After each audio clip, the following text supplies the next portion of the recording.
ప్రతి విజయం వెనుక ఉంటుందో మహిళ వెలుగుల్ని పంచి కరిగే కొవ్వొత్తిలా ఆ వెలుగే సత్యం శివం గుర్తిస్తే నీదే జయం ఒక మగువ శాపంతో పసివాడే గగనం ఒక మహిళా శబదంతో పొణికిల్ది భువనం మధురం నీ చరితం సాహసమే నీ ఆయుధం సాధించే నీ ఆశయం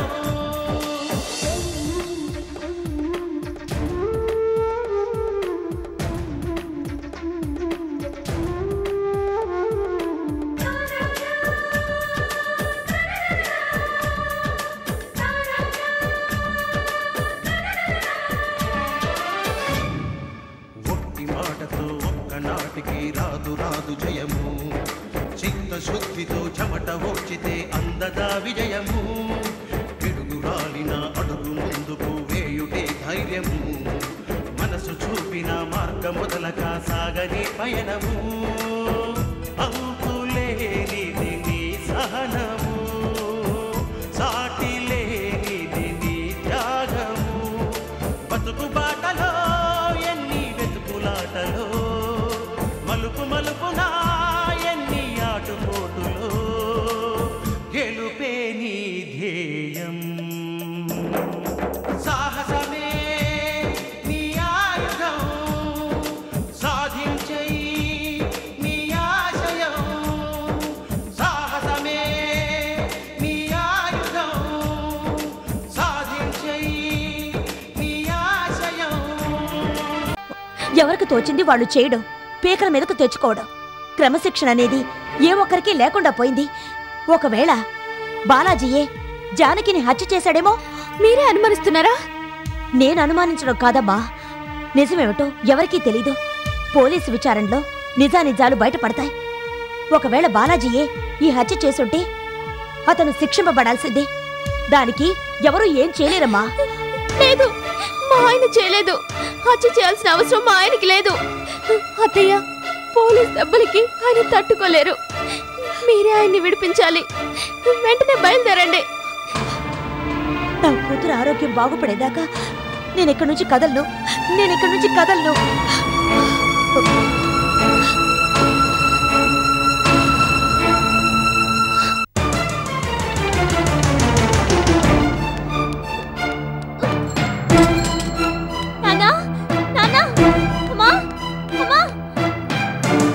ఏంటమ్మా ఏం జరిగింది ఎందుకంత కంగారు పడుతున్నావు మా ఆయన్ని పోలీసులు అరెస్ట్ చేశారు అల్లుని పోలీసులు అరెస్ట్ చేశారా దేనికి నాన్నగారు ఎక్కడ దేనికి అరెస్ట్ చేశారో చెప్పవే నీకోసారి చెప్పి మళ్ళీ ఆయనకోసారి చెప్పాలా నాన్నా నాన్నా ఏమిటమ్మా ఏమిటి నాన్నా మా ఆయన్ని పోలీసులు అరెస్ట్ చేశారు ఏమిటి పోలీసులు అరెస్ట్ చేశారా దేనికమ్మా జానకి హత్య కేసులో అనుమానం మీద అరెస్ట్ చేశారు వెళ్ళి విడిపించమని మా అత్తగారిని ఎంత బతిమల్లా ఆవిడేం పట్టించుకోవట్లేదు మా ఆయన్ని నువ్వే కాపాడాలన్నా ఆలస్యం చేస్తే ఆయన మనకు దక్కరే నాకు భయంగా ఉంది త్వరగా ఏదో ఒకటి చేయండి నువ్వేం కంగారు పడకమ్మా బాలాజీకి ఏమీ కాదు అబ్బా నీ జాతక ఫలితాలు చెప్పి నన్ను విసిగించొద్దు నీ బాధ నాకు అర్థమైందమ్మా నేను ఇప్పుడే పోలీస్ స్టేషన్కి వెళ్ళి అసలు విషయం ఏమిటో కనుక్కుంటాను ఊరికి కనుక్కోడానికి 5 కిలోమీటర్ల ఆటోలో వచ్చాను ముందు ఆయన విడిపించుకురా బాలాజీకి ఏమీ కాకుండా చూసే పూచి నాదని చెప్పానా సరేనా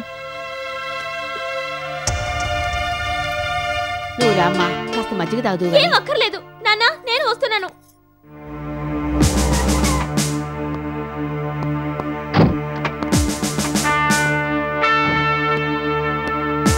గుడ్ మార్నింగ్ సార్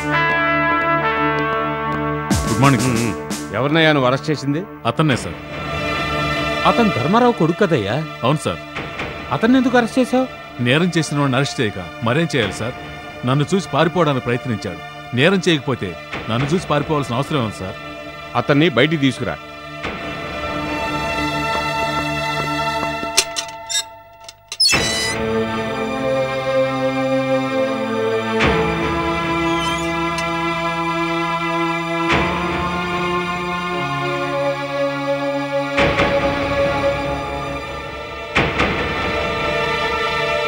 జానకిని హత్య చేసింది నువ్వేనా? నేను కాదు సార్, నాకేం తెలియదు సార్. మరి జానకి ఇంటికి ఎందుకు వెళ్ళినట్టు? మా పెద్దన్నయ్యకి జానకి ఇల్లీగల్ కాంటాక్ట్స్ ఉండేవి సార్. జానకి తగిన బుద్ధి చెప్పి తన కాపురం నిలబెట్టమంటూ మా వదిన నన్ను బతిమాలింది. మా వదిన బాధ చూడలేక నేను ఆ పని చేయడానికి ఒప్పుకున్నాను సార్. జానకి ఎంతో కొంత డబ్బు ముట్ట చెప్పి మా పెద్దన్నయ్య జీవితం నుంచి తప్పించడానికి ప్రయత్నించాను. దానికి మా ఆవిడ అడ్డుపడింది. తన పోరు పడలేక నేను ఆ పని ఇందుకు అప్పగించాను. నేను చెప్పినట్టుగానే డబ్బు తీసుకుని ఇందు జానకి ఇంటికి వెళ్ళింది. ఆ రోజు రాత్రి ఎంతసేపైనా ఇందు రాకపోయేసరికి ఇంట్లో అందరూ కంగారు పడ్డారు. నేనది గమనించి ఇందు ఏమైందో తెలుసుకుందామని జానకి ఇంటికి వెళ్ళాను. కానీ నేను వెళ్లేసరికి జానకి శవమే పడింది సార్. అది చూసి భయంతో వెనక్కి పారిపోయి వచ్చేశాను. మరి ఆ సంగతి మాకెందుకు ఇన్ఫార్మ్ చేయలేదు? నేను వెళ్ళింది ఇందు గురించి సార్. కానీ ఇందు అక్కడ కనిపించలేదు. జానకి శవమై కనిపించింది. ఈ సంగతి మీకు చెప్తే నన్నెక్కడ అరెస్ట్ చేస్తారో అని భయపడ్డాను. అనవసరంగా నేనెందుకు ఇరుక్కోవాలన్న భయంతోనే మీకు చెప్పలేదు సార్.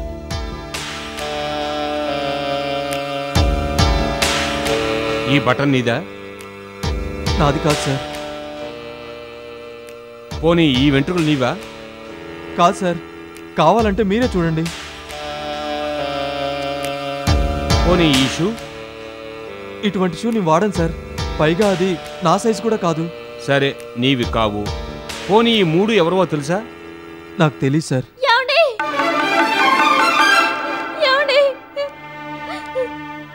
సార్, మా ఆయన ఏ తప్పు చేయలేదు సార్. మా ఆయన ఏం చేయకండి. ఆయన అమాయకుడు. ఏంటది? ఏంటా ఏడుపు? ఏ తప్పు చేయని మా ఆయన్ని తీసుకొచ్చి ఇలా అండర్వేర్ తో నిలబెడితే ఏడవకుండా ఏం చేయాలి సార్? నన్ను తిట్టండి, కొట్టండి, కానీ మా ఆయన ఏ తప్పు చేయలేదు సార్. వదిలేండి సార్. మీ ఆయన ఏ తప్పు చేయలేదో నువ్వు చెప్తే సరిపోదు. మా ఇన్వెస్టిగేషన్ లో మేము తెలుసుకోవాలి. చేయండి, బాగా ఇన్వెస్టిగేట్ చేయండి. అసలు హంతకుడిని పట్టుకోండి. తప్పు చేయని మా ఆయన్ని వదిలేయండి సార్.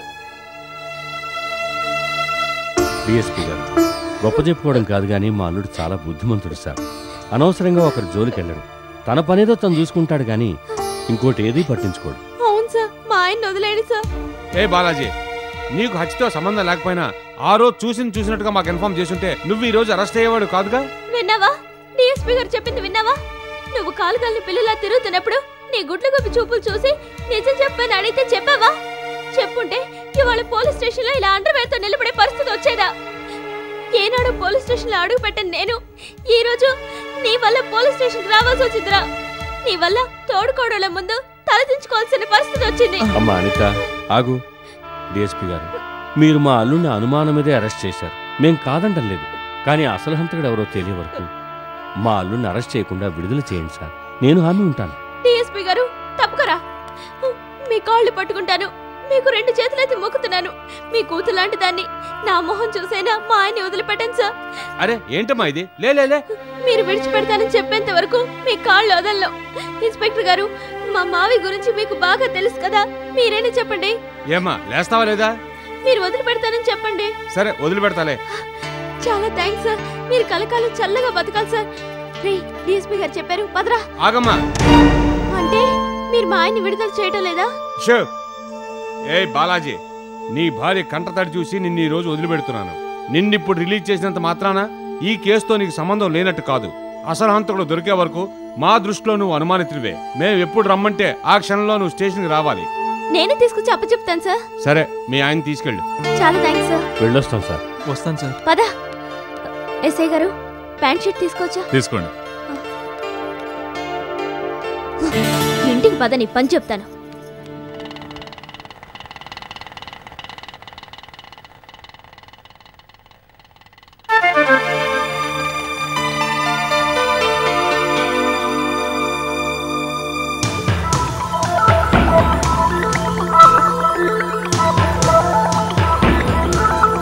బాలాజీ, వచ్చావా నాయనా? వచ్చాడు. మీరంతా పూచికత్తులుగా ఉండి మీ పుట్టింటి ఆస్తులు ధరావత్తు చేస్తే వచ్చాడు. కొట్టిందమ్మ దెబ్బ కపాలం పగిలిపోయేటట్టుగా. ఏరా బాలాజీ, పోలీసులు నిన్ను కొట్టలేదు కదా? షర్టు విప్పి సెల్లో తోయలేదు కదా? ఏ కొట్టాలా? సెల్లో తొయ్యాలా? ఉండవయ్యా, పొల్లవిరుపు మాటలు నువ్వును. ఎంత నాన్నా, చూసారా? అడబాల ధర్మారావు గారి ఆఖరి కొడుకు గారు చూసారా? నాన్నని ఒక్క మాట అనేసరికి ఎలా నోరు మూసుకున్నాడా? మీరు నా మాట ఎప్పుడైనా విన్నారా? ఇప్పటికైనా తెలిసొచ్చిందా? ఇంట్లో ఎంతమంది ఉన్నారు? ఏ ఒక్కరైనా మిమ్మల్ని పట్టించుకున్నారా? పోలీసులకి పట్టించడం మాత్రం చేతనవును గాని విడిపించుకు రావాలనే కనీసపు బాధ్యత ఏ ఒక్కరికైనా ఉందంటారా? కుటుంబం సమిష్టిగా మంచి చెడ్లు బరువు బాధ్యతలు పంచుకోవడం. ఇలాంటి లెక్చర్లు ఎన్నైనా ఇస్తారు. నువ్వు అమాయకుడివి కాబట్టి ఉమ్మడి కుటుంబం బాధ్యతను పంచుకోవడానికి సిద్ధపడ్డావు. కానీ నీ గురించి ఎవరైనా ముందుకొచ్చారా? హాస్పిటల్కి వెళ్ళి మీ అమ్మగారి కాళ్ళ వెళ్ళ పడ్డాను, తనకేం సంబంధం లేదంటూ తెగేసి చెప్పారు ఆవిడ. కన్న తల్లి పట్టించుకుందా? లేదే. ఎవరు కాపురానైతే సరిదిద్దాలనుకున్నావో ఆ వదిన గారు పట్టించుకున్నారా? ఆ వదిన గారి నాన్నగారు పట్టించుకున్నారా? సుఖాలు పంచుకోవడానికైతే అందరూ ముందుంటారండి. అదే బాధలు పంచుకోవడానికైతే ఒక్కళ్ళు కూడా అడ్రస్ ఉండరు.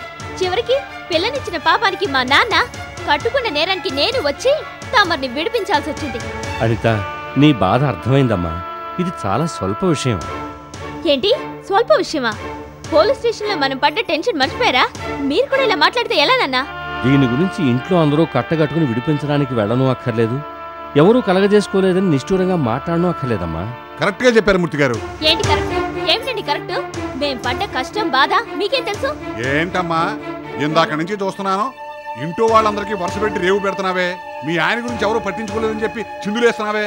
అవకాశం దొరికింది కదా అని చెప్పి విమర్శనాస్త్రాలు సంధించమాక. మా ఆయన గురించి ఎవరూ పట్టించుకోలేదు, నేనే విడిపించుకున్నాను అని చెప్పి వీరంగం వేస్తున్నావే. నువ్వేమైనా యమధర్మరాజు బారి నుండి భర్తను కాపాడుకున్న అపర సావిత్రిదేవివా? రోజు కొట్టమాక తప్పగా.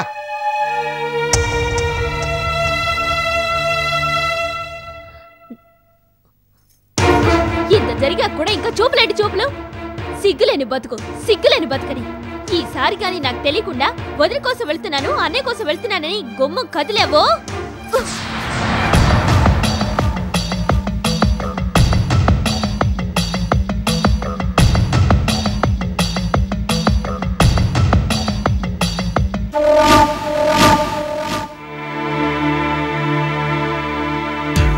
సార్, బాలాజీ చెప్పిన దాన్ని బట్టి చూస్తే బలరామే జానకిని హత్య చేస్తుంటాడని నా అనుమానం సార్. నీ అనుమానానికి ఆధారాలేంటయ్యా?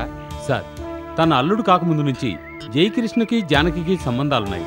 తన కూతుర్నిచ్చాక బలరాం ఆ ఇద్దరి సంబంధాల గురించి తెలుసుకున్నాడు.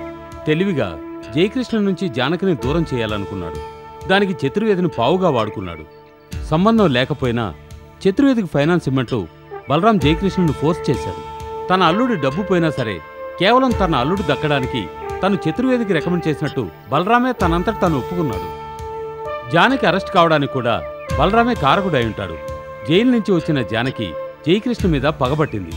మళ్లీ తన కూతురు కాపురం ఎక్కడ డిస్టర్బ్ అవుతుందోనని భయపడిన బలరాం జానకిని శాశ్వతంగా తొలగించాలనుకుని ఉంటాడు. మాటకు డబ్బుకి జానకి లొంగకపోవడం వల్ల బలరామే జానకిని ఎందుకు హత్య చేసి ఉండకూడదు? సరే, బలరాంని ఎంక్వైరీ చేయండి. Yes sir.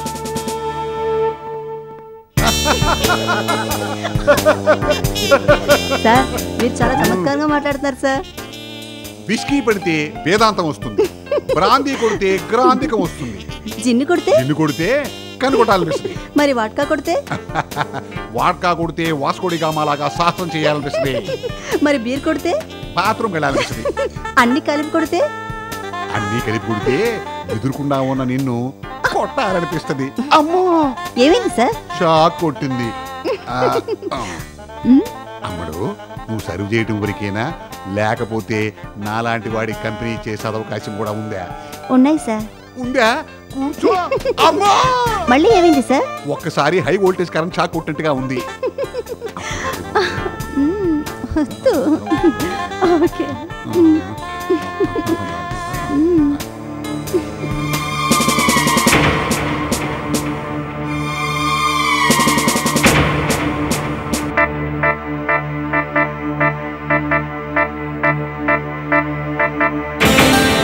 ఏంటి, ఏదో హత్య చేసినట్లుగా మమ్మల్ని చూసి భయపడుతున్నారు? భయమా? నాకెందుకు భయం? అసలు మా మండపాకవరం వంశంలో భయం అనేది లేదు.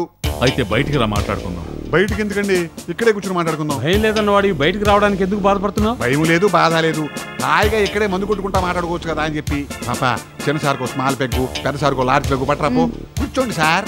ముందు నువ్వు బయటికి రా. అబ్బా, బయటికి రా అని చెప్పి అరిగిపోయిన కాంపౌండ్ కాడ అదే మాట మాట్లాడతారేంటండి? అసలు ఎందుకు సార్ నన్ను బయటికి పిలుస్తున్నారు? చెప్తే గానీ రావా?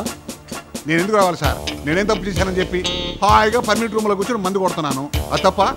అయ్యి మిస్టర్, వస్తావా రావా? రానండి. కారణం చెప్పకుండా కాలు కూడా కదపను. కారణం చెప్పాల్సిన అవసరం మాకు లేదు. అయితే బయటికి రావాల్సిన అవసరం మాకు కూడా లేదు. ఏమండో, పోలీసు రూల్స్ మాకు తెలుసండి. పోలీస్ మాన్యువల్ మొత్తం బట్టాం. ఏ మిస్టర్, రా బయటికి. ఏంటి సార్ మర్యాద లేకుండాను? అబ్బా, మీరు కూడా సార్. డ్యూటీలో ఉన్న పోలీస్ ఆఫీసర్ మీద చేయి చేసుకున్నందుకు నేను అరెస్ట్ చేస్తున్నాను. ఏంటి సార్ మళ్ళీ షాక్ కొట్టిందా? నేను చెయ్యాలని చేయలేదు సార్, కొంచెం చేయి మన తోశాను అంతే. సరే లే. ఎక్కువ మాట్లాడు.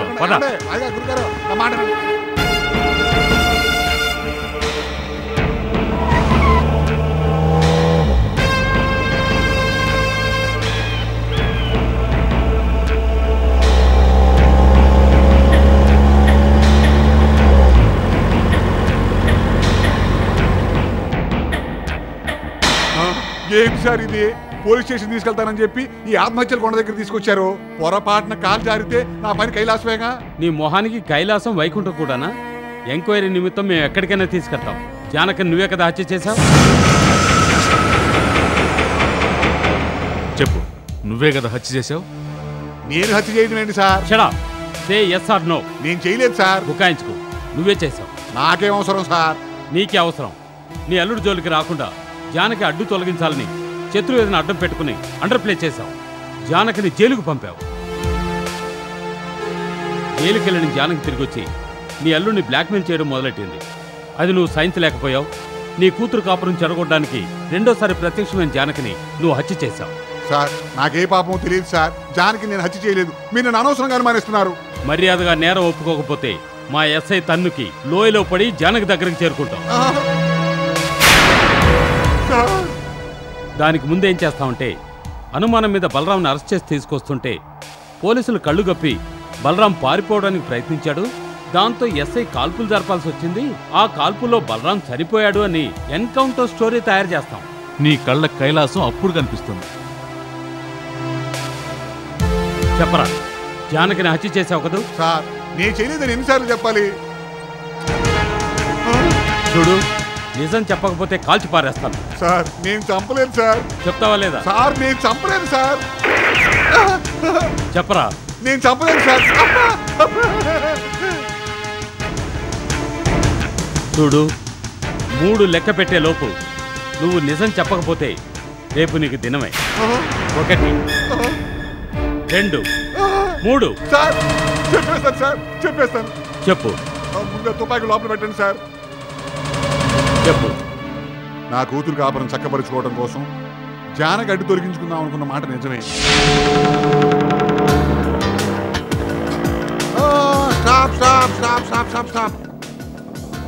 జానకి నీతో మాట్లాడాలి.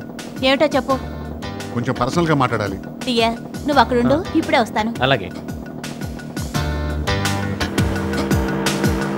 ఇవి చేతులు కాదు కాళ్ళు అనుకో. దయచేసి మా అల్లుడి జోలికి రాకు. చేతులు కాదురా, కాళ్ళు పట్టుకున్నా కూడా నిన్ను కనికరించను. నా కూతురు మొహం చూసైనా నా అల్లుడిని వదిలిపెట్టవా? విడిచిపెట్టను. నువ్వు జైలుకి వెళ్ళటానికి కారకుల్లో నేను ఒకటి. నేను కాదంటలేదు. జరిగిపోయింది ఏదో జరిగిపోయింది. ఇప్పుడు నా అల్లుడు కూతురు హాయిగా కాపురం చేసుకుంటున్నారు. అందుకని మా అల్లుడు మర్చిపో. ఏమిటి మర్చిపోవాలా? ఎంత తేలిగ్గా చెప్పావమ్మా. నువ్వింతగా బతిమాలుతున్నావు కాబట్టి మర్చిపోతాను. 1 కోటి రూపాయలు ఇస్తావా? 1 కోటి రూపాయలా? అంత డబ్బులు నా దగ్గర ఎక్కడివి? ఎవరి కాళ్ళన్నా పట్టుకుని ఓ 10 లక్షల రూపాయలు ఇస్తాను.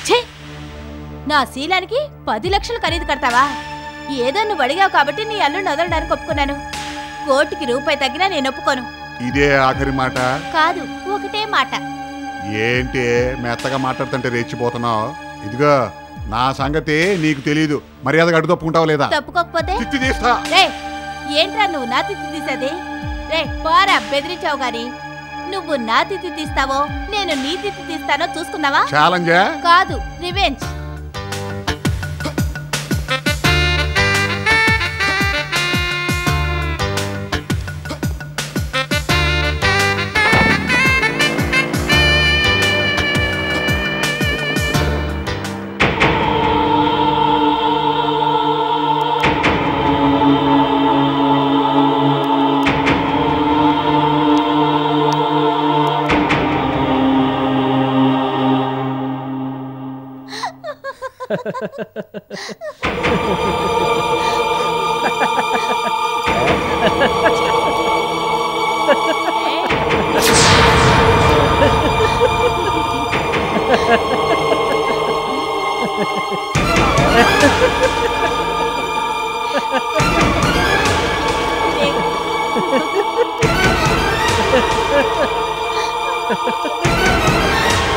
అది చూడు.